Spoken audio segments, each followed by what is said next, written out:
सब गाइस एक बार फिर से स्वागत है आप सभी का मेरे चैनल में। आज आप देख सकते हैं मैं एक अलग ही लोकेशन पे हूँ, ना तो मैं अपने क्लिनिक में हूँ और ना ही मैं अपने घर पे। मैं हूँ गाइस मुक्तेश्वर में। मैं कल ही मुक्तेश्वर आया हूँ। यहाँ पे 5 दिन रुकेंगे, अपने फैमिली के साथ आया हूँ वेकेशन पे। तो 5-6 दिन यहाँ पे रुकेंगे। तो आप पीछे देख सकते हैं बहुत ही शानदार व्यू है। मैं अपने रिजॉर्ट के छत से ये वीडियो शूट कर रहा हूँ। तो उम्मीद करता हूँ कि ये वीडियो आप लोग को अच्छा लगेगा। आज का टॉपिक बड़ा खास है। आज मैं बात करूंगा नॉर्मल ब्लड शुगर लेवल कितना होता है। काफ़ी लोग मेरे से पूछते रहते हैं कि नॉर्मल ब्लड शुगर लेवल कितना होता है, क्या 160 नॉर्मल है, क्या 180 नॉर्मल है, क्या 140 के नीचे हमेशा होना चाहिए। तो आज के वीडियो में इसकी जानकारी दूंगा, तो इस वीडियो को पूरा ज़रूर देखिए।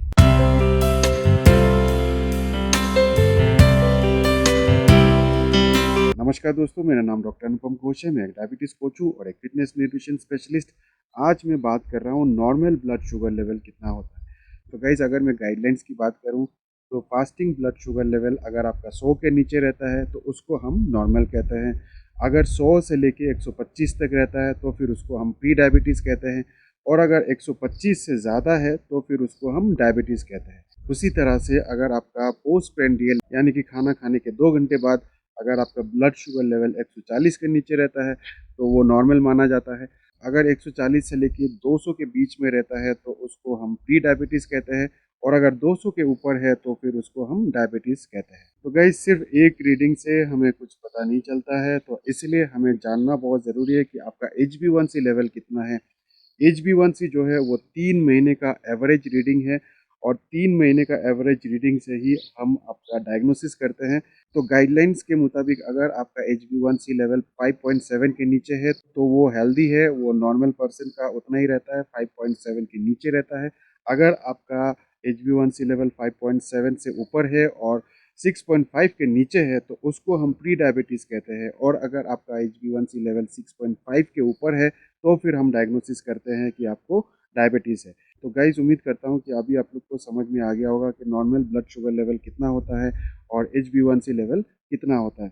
तो एक बार फिर से आप लोग को बता दूं कि सिर्फ और सिर्फ फास्टिंग ब्लड शुगर या फिर पीपी ब्लड शुगर, उससे हमें कुछ नहीं पता चलता है। HbA1c से हमें ज़्यादा इन्फॉर्मेशन मिलती है, क्योंकि कई बार क्या होता है कि आपको मान लीजिए इन्फेक्शन हो गया। जब आपको इन्फेक्शन हो जाता है तो आपका ब्लड शुगर लेवल बढ़ जाता है। अभी कोविड का पेंडेमिक चल रहा है और जिनको भी कोविड का इन्फेक्शन होता है ज़्यादातर लोगों में ये देखा गया है कि उनका ब्लड शुगर लेवल काफ़ी रेज हो जाता है, 300, 400, 500, 600, 700 तक चला जाता है, सिर्फ और सिर्फ इन्फेक्शन की वजह से। अगर आपको कोविड का इन्फेक्शन नहीं है, वैसे इन्फेक्शन होता है, तो उस कंडीशन में भी आपका शुगर लेवल हाई हो सकता है, तो उसको हम डायबिटीज़ नहीं कहते हैं। ये एक ट्रांजिएंट फेज है। ये आपका जैसे ही इन्फेक्शन ठीक होगा तो शुगर लेवल भी ऑटोमेटिकली कम हो जाता है। तो इसीलिए एक रीडिंग से हमें कुछ नहीं पता चलता। एक और उदाहरण देता हूँ। मान लीजिए अभी आपको स्ट्रेस हो गया, बहुत ज़्यादा टेंशन हो गई, एनजाइटी हो गया, घर में कुछ प्रॉब्लम हो गई, किसी से लड़ाई हो गया, तो भी आपका शुगर लेवल बढ़ सकता है। अगर आप उस दौरान चेक करेंगे तो हो सकता है कि आपका शुगर लेवल 400-500 तक चला जाए, तो उसको भी हम डायबिटीज़ नहीं कहते हैं। ये ट्रांजिएंट होता है। तो इसीलिए गाइज मैं बार बार आप लोग को बोल रहा हूँ कि एक रीडिंग से घबराइए मत। ज़्यादातर मेरे पेशेंट जो है वो इतना ज़्यादा घबरा जाते हैं जब भी उनका शुगर लेवल 160 या 170 आता है, तो उनको लगता है कि बहुत ज़्यादा शुगर लेवल है, सारे चीज़ वो ठीक कर रहे हैं, लेकिन उसके बाद भी उनका शुगर लेवल क्यों बढ़ता है। तो गाइज, इसका कारण सिंपल है कि आपको इंसुलिन रेजिस्टेंस है। इंसुलिन रेजिस्टेंस की वजह से आपका शुगर लेवल बढ़ता है। तो इसीलिए इंसुलिन रेजिस्टेंस पे काम करिए, अपना कार्बोहाइड्रेट इंटेक कम करिए और आप देख सकते हैं कि धीरे धीरे करके आपका बॉडी इंसुलिन सेंसिटिव हो जाएगा। जैसे ही आपका बॉडी इंसुलिन सेंसिटिव होगा तो आप देख सकते हैं कि आपका शुगर लेवल भी नॉर्मल रेंज में आ जाएगा। तो प्लीज़ धैर्य रखिए और एक लो कार्ब डाइट फॉलो करिए और कुछ महीनों में या फिर एक आध साल में आप अपना डायबिटीज़ रिवर्स कर सकते हैं। तो इसीलिए पेशेंस रखना बहुत ज़रूरी है और इसलिए एक रीडिंग से घबराइए मत। एक रीडिंग से कुछ नहीं होता है। एक ही चीज़ में बार बार दोहरा रहा हूँ, एक रीडिंग से कुछ नहीं होता है। प्लीज़, एक रीडिंग अगर 180 भी आ गया तो टेंशन मत लीजिए। एक चीज़ और मैं आप लोग से शेयर करना चाहता हूँ कि अगर आपका ब्लड शुगर लेवल 200 के नीचे भी है तो भी आपको कोई दिक्कत नहीं है, क्योंकि अगर आपका शुगर लेवल 200 के नीचे है तो फिर हम जैसे कि मैंने आपको बताया कि आपको डायबिटीज़ नहीं है, वो प्री डायबिटिक रेंज में है। तो उससे आपको कोई कॉम्प्लिकेशन नहीं होगा। हम सब जानते हैं कि अगर आपको डायबिटीज़ है तो फिर आपको कॉम्प्लिकेशन होने का चांसेस रहता है। हो सकता है कि आपका किडनी डैमेज हो या फिर आँखों की रोशनी जा सकता है और भी बहुत सारे ऑर्गन्स जो है वो फेल हो सकता है।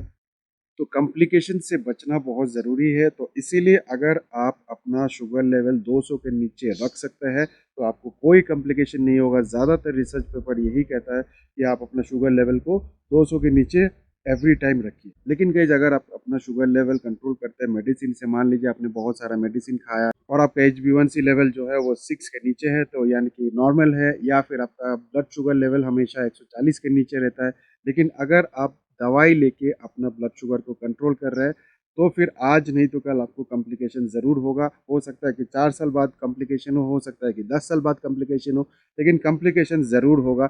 ऐसे बहुत सारे केसेस हैं हमारे पास। हमने देखा है कि वो सारे दवाई लेते थे लेकिन उसके बाद भी उनका किडनी फेल हो जाता है, उनका आँखों का रोशनी चला जाता है। तो इसीलिए गाइस ड्रग से शुगर लेवल कंट्रोल अगर आप कर रहे हैं तो इसका मतलब है कि आप सिर्फ और सिर्फ एक इल्यूशन में हैं और इल्यूशन के अलावा और कुछ नहीं है, क्योंकि आज नहीं तो कल आपको कॉम्प्लिकेशन ज़रूर होगा। तो इसलिए अगर आपको अपना ब्लड शुगर कंट्रोल करना है तो diet is the best medicine. Diet से ही आप अपना शुगर लेवल कंट्रोल कर सकते हैं, डाइट से ही आप अपना डायबिटीज़ रिवर्स कर सकते हैं। मैं डायबिटीज़ का कोचिंग देता हूँ, मेरे बहुत सारे पेशेंट्स हैं जिन्होंने रिवर्स किया है अपना डायबिटीज़ मेरे कोचिंग के माध्यम से। तो अगर आप लोग भी मेरा कोचिंग लेना चाहते हैं तो डिस्क्रिप्शन में आपको एक लिंक मिल जाएगा, वहाँ से आप मुझे संपर्क कर सकते हैं। मेरा ऑनलाइन कंसल्टेशन पहले ले सकते हैं और उसके बाद फिर क्या कोचिंग फीस है, क्या डिटेल्स है, कोचिंग मैं कैसे देता हूँ, उसके बारे में आप डिटेल जानकारी ले सकते हैं। तो गाइज डायबिटीज़ रिवर्सल पॉसिबल है, थोड़ा सा लाइफस्टाइल चेंज की ज़रूरत है। तो इसीलिए आप भी डायबिटीज़ रिवर्स करिए अपना, क्योंकि अगर आप अपना डायबिटीज़ रिवर्स नहीं करेंगे और सिर्फ दवाई के भरोसे रहेंगे तो आज नहीं तो कल आपको भी कॉम्प्लिकेशन हो सकता है, आपका भी किडनी डैमेज हो सकता है।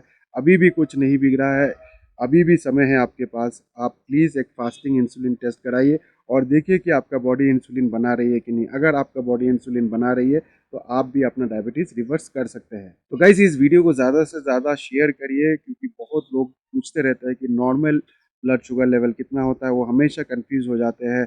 उनका शुगर लेवल कभी 180 आ जाता है तो वो घबरा जाते हैं। तो प्लीज़ इस वीडियो को शेयर करिए और इस वीडियो को जब वो देखेंगे तो उनको समझ में आएगा कि उनका शुगर लेवल अगर 200 के नीचे भी रहता है तो कॉम्प्लिकेशन नहीं होगा, उनको घबराने की ज़रूरत नहीं है।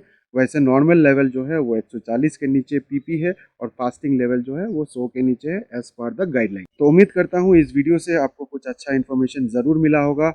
इस वीडियो में इतना ही। मैं मिलूंगा आप लोगों से एक नए वीडियो के साथ। तब तक स्वस्थ रहे, मस्त रहे। इस वीडियो को देखने के लिए आप सबका बहुत बहुत धन्यवाद।